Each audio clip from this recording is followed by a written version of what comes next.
Me and L got into it. You know, I told L, I knock you out.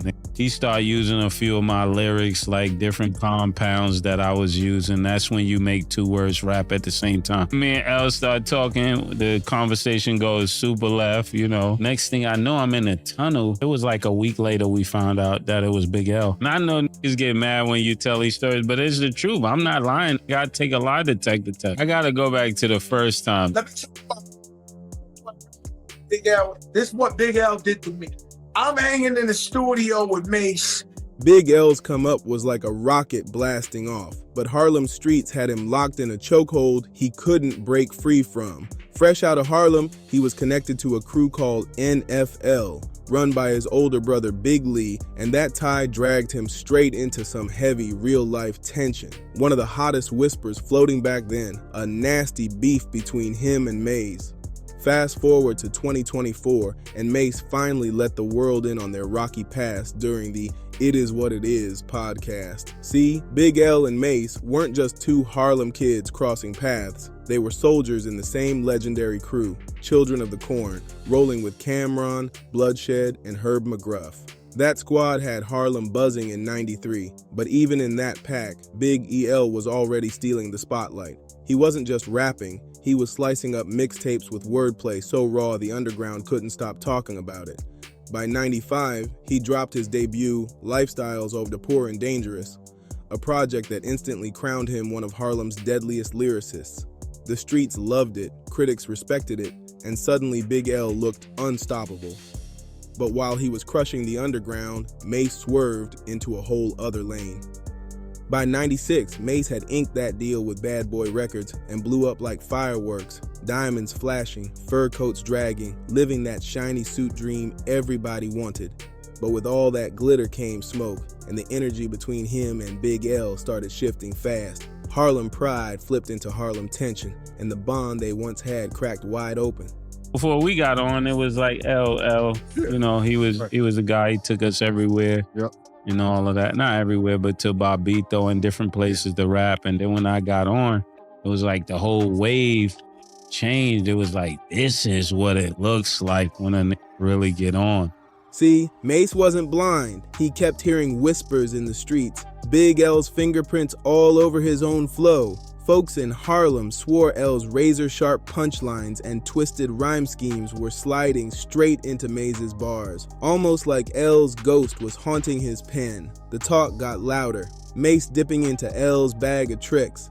And that rumor didn't just stay in barbershops, it spread everywhere, making the rivalry personal, messy, and impossible to ignore. Harlem knew it, the streets knew it, and deep down, Mase knew it too. So me and L would get into it, and one time because you want me to tell a story, so I gotta tell a story. He started using a few of my lyrics, like different compounds that I was using. That's when you make two words rap at the same time. So I checked the nigga. Not just words, syllables. Yeah, syllables. He started using my syllables. I'm like, yo, L. So then Gruff laughing and all that. Gruff like, y'all need the fox, you know? Gruff is like a motherfucker. Gruff, that boy Gruff not aggressive. Yeah. L looking like, what? According to Mase, that little clash didn't end with dap or forgiveness. It ended with pure tension in the air. Conversations went left, egos got bruised, and instead of cooling down, the fire only raged hotter. And Big L, he wasn't built to swallow pride or let another Harlem rapper critique him without snapping back hard. So the stage was set. Big L wasn't having it, and he let everybody know loud and clear. That's when he made a move that had Harlem buzzing. He called in backup, and not just anybody. Word is, he linked with Bronx powerhouse Fat Joe, the giant holding down the Diggin' in the Crates crew, better known as DITC. That shook the whole scene because Joe wasn't just another rapper spitting bars. He carried real weight, real presence, and when he stepped in, people paid attention. Mase described the moment like it was burned into his memory. The vibe, the faces, the energy in the room. This wasn't just rap anymore. This was Harlem colliding with the Bronx, and everybody could feel a storm ready to explode. But here's the twist. That wasn't the only time Big L and Mase's paths crossed in ways that had heads turning. So then me and L start talking. The conversation goes super left, you know. And then next thing I know, I'm in a tunnel, and then nigga Fat Joe comes up. So hold on for people. Not a tunnel. That's a nightclub. Yeah, the nightclub, the tunnel. Right. So Joe come up to me. I'm looking like, and then Joe see me, and Joe's like, "Man, I ain't doing nothing to that. That's Mase. You know what I'm saying? That's something y'all got going on." Right. So that was That's first, but hold on. that was the first time. But hold on, just so the audience stays on top. Yeah, Big L and Fat Joe was kind of in a clique together. Lord Finesse and Buck digging in the crate. digging in the crate. So Yeah, it may have been something alluding to that. Just Yeah. for the audience that doesn't know why Fat Joe would randomly. yeah. So then he's running with Fat Joe. You know, he called him nigga. First, he tried to talk to Party and them, but I knew Party in him. 'Cause I knew Party Artie. That was my nigga. Yeah, Party Artie. I think Party died, right? Yeah, he died. Party was nice. Party was nice. In the Wally world. Yeah, He man. didn't know I knew them from basketball, so it wasn't gonna go no further than that. According to Mase, there was another encounter, and this one, way more serious, the kind of story that makes the block stop dead in its tracks. He broke it down. He was back in Harlem, chilling with his childhood friend, God Shamgod. Yeah, that Shamgod. The one who later became an NBA legend with that killer crossover, and eventually an assistant coach for the Dallas Mavericks.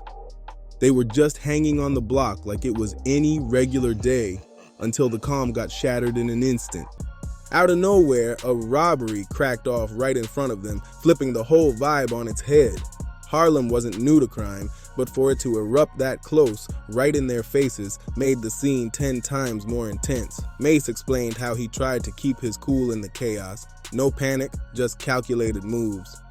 Couple months later, we get into it again about something, and I think it was over a chick or something, and then this nigga Sham is walking to like 41st Street.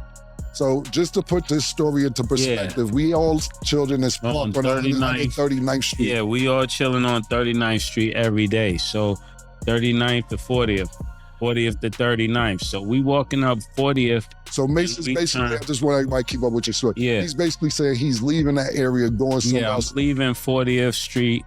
We got ices, you know, we just paid for the truck. All the kids getting free ice cream on 139th. They all got on Mase Day t-shirts, you know. So everybody's running up to the block like, yo, Mase is out there. So I parked my car on 40th and we just walking through the hood. So, and it was my first rollie I got, like iced out. It's the first one. So I get around the corner on 40th and I walk up 40th on 7th to 41st, and the Spanish just run out of nowhere like, yo, give it up, nigga, I'm gonna kill both of y'all. And when you say both, who you was with? Me and Sham God. Jam God is the Sham is standing like where Stat is. And people that know me know, they like, yeah, this nigga Mase play too much, bro. So he kind of got Sham. I'm looking at Sham like, he don't have me right now. He got the gun on you. No, we play basketball, so we pause. We communicate with our eyes like, yeah. about to run. I got that look like, yeah. Right. Yo, okay. Jam got the don't leave me look. I'm like, Sham got the look like, may stop playing. You know how Sham may stop playing. So I'm like, I give him back the look, and this is happening in like 30 seconds. Real time. Fast communication. I'm looking at it like, this is my first vote. Yeah. I can't First just one, get his one right. like that. So then Sham like, he rubbing his stomach. That mean like, come on, don't leave me. Yeah. Pause. So I'm like, I'm gonna take this watch off and I'm gonna throw it, because now the nigga done clacked it on us. We know he's serious. We didn't think he was serious first. Once he clacked it, I'm like, nah, I can't let him shoot Sham. First, he slid his watch off his wrist and dropped it slick by a car tire, almost like bait to throw the stick-up kid off. Then, without hesitation, he bolted, sprinting down the block with Shamgod right beside him, both of them running like their lives were hanging by a thread. Just when it looked like things could take a deadly turn, luck stepped in. Cops were already circling nearby, and they swooped fast, snatching the wannabe robber before he could vanish. the watch off really slow. Sham like, hey, stop playing. I'm taking it off like I'm a Nigga said, yo, it's taking too long. He put the gun on Sham, so then I take the watch off. I'm like, they got caught. That's what I'm really thinking. This nigga got caught. So then I throw the watch by the back of the car wheel, because I knew it was gonna bounce off. Pause. And when the watch fell, we just ran. But by the time we ran, the cops came from the left side, and before he can even pick the watch up, the cops had got the nigga. And I'm like, man, bro, I just need my watch back, Sham. You owe me, bro. Big L was never on your top 5 list from Harlem. But what came next? That's the part that blindsided Mase completely. His phone started lighting up with calls from dudes on the inside, cats locked up in the same spot as that stick-up kid. And what they told him? Straight jaw-dropping. According to them, during a brutal jailhouse beatdown, the robber broke. He couldn't keep it in anymore and started spilling secrets that nobody saw coming. Word on the block was wild. That stick-up kid supposedly claimed Big L himself had lined the whole thing up from the shadows. It was like a week later we found out that it was Big L. And I just messed up everything, because I'm like, yo, this nigga saying big time, bro. So they ain't kill her. Like, that's why he ain't in my top 5. What was it like going back over there to that neighborhood the same day, the next day? You say you left your car there. Yeah. What was it like having to see L or no L or without? No, I ain't see the nigga. You know, the nigga started standing on the other side. That's when he started standing on the other side of 39. Right. So everybody's like, nobody else knew why the nigga was over there, but he would be like on the other side of the other street. And I know niggas get mad when you tell these stories, but it's the truth. I'm not lying, nigga. I take a lie detector test. Imagine that. Not just some random robbery gone left, but whispers that one of Harlem's sharpest MCs might have been pulling strings to set Mase up. For Mase, this wasn't just another rumor floating through the air. This was the kind of accusation that made the streets freeze, watching, whispering, and side-eyeing every move. Then came Fat Joe, and he didn't just dodge the whispers, he leaned right into them. In an interview, Joe confirmed he always had that gut feeling something was off, like Big L was moving pieces behind the scenes. He broke it down. Big L had called him up at the tunnel, saying drama was brewing and he needed backup right now. And since Joe was family with L through that DITC bond, he pulled up deep, ready to throw hands if it came to it. But the way Joe tells it, the energy in that room was strange, too strange. I'm in the studio with Mase, and we see y'all all grew up in that same neighborhood. Jones 139th, all that, they children of the corner, all from that McGruff, all that's that hood, right? Yep. So I see Mase, he's in the studio, I hang out with him. I think you was there, I think Ken was there. We was laughing, telling jokes all night, popping shit. It was just the best time. And the next day, I'm in the tunnel, right?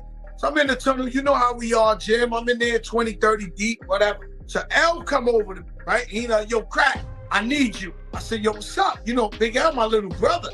Yeah. I said, L, what's up? Nah.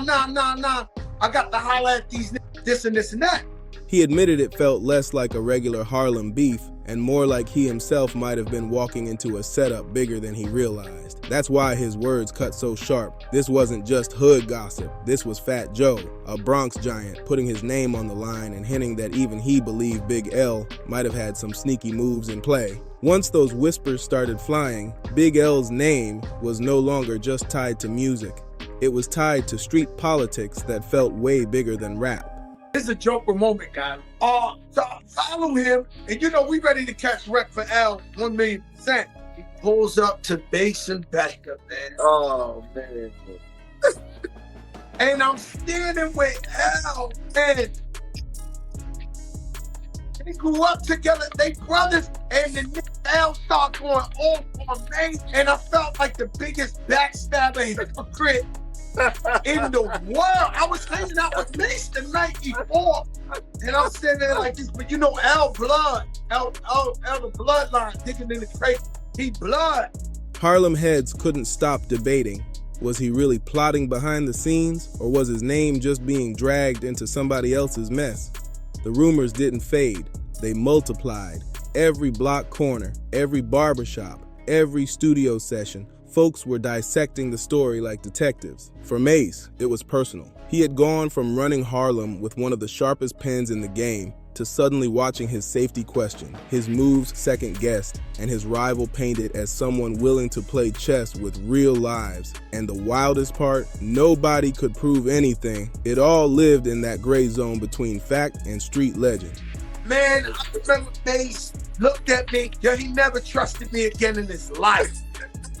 I was talking to him, but he was looking at me like he couldn't believe that shit. He was like, word. But what made it even messier was the timing. Big L was already carving out his underground crown, respected coast to coast for his bars, while Mase was the shiny face of Bad Boy, swimming in fame and money. Their paths were so different, yet somehow still crashing into each other, fueling a rivalry that felt like it would never settle down.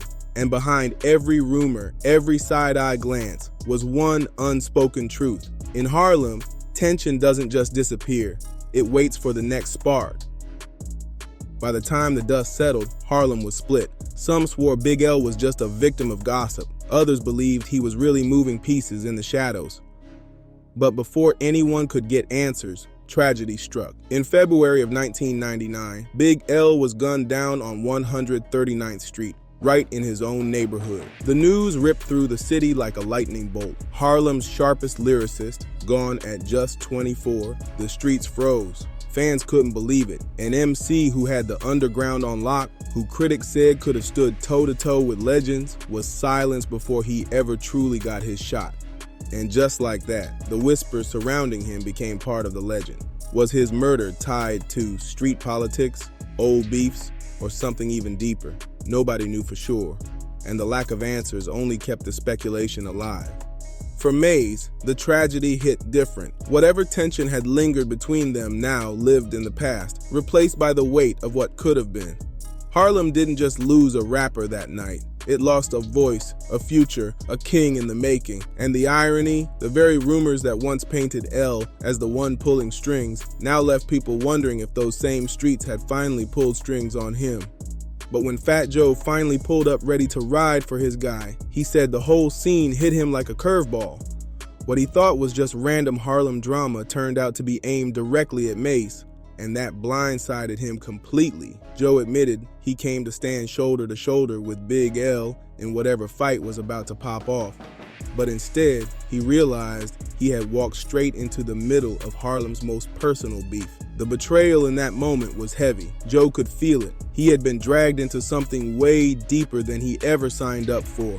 From that night forward, Mase never looked at him the same. The trust was gone, replaced by side eyes and cold energy, even though Joe swore he had no clue what storm he had been dropped into. That one night left a permanent stain, twisting loyalty, friendship, Harlem street politics, and rap beef all into one dangerous mix. Joe later admitted it was one of the ugliest situations he'd ever been caught in. A night where backing up his DITC brother made him look like he was playing both sides. And once that line was crossed, nothing was ever the same again. This story is only getting wilder, and the next chapter will flip Harlem history upside down. The secrets, the politics, the betrayals, it's all stacking up for something even crazier. So if you're rocking with this story, make sure you subscribe to this channel, drop a comment, share this video, and hit that like button. Because trust me, you don't want to miss what's coming next.